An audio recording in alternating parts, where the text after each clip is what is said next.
সাকিবিয়ানরা অনেক দিন পর্যন্ত চায় এবং সাধারণ দর্শকও অনেক দিন পর্যন্ত চায় যে সাকিব ভাই আর কোয়েল মল্লিক অন স্ক্রিন আসুক।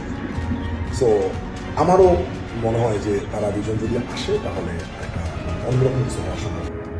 তাহলে কি মেহেদী হাসান হৃদয় ভাই কোয়েল মল্লিককেই কাস্ট করেছে?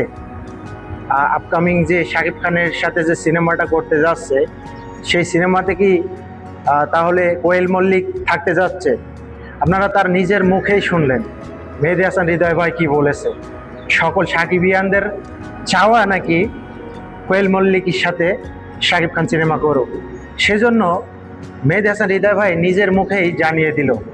এখন সোশ্যাল মিডিয়াতে আবার ঘুরে বেড়াচ্ছে বাজ অনুযায়ী ইদিকা পাল নাকি আবার জুটি বেঁধে আসতেছে শাকিব খানের সাথে।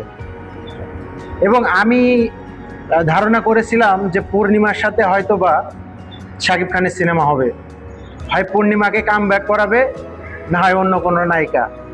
এখন দেখতেছি মেহেদী হাসান হৃদয় ভাই নিজের মুখে বলল কোয়েল মল্লিকের সাথে যদি সিনেমা করে তাহলে সকল সাকিবিয়ানদের চাওয়াটা পূরণ হবে এবং খুব ভালো কিছু হবে, সে নিজের মুখে বলল।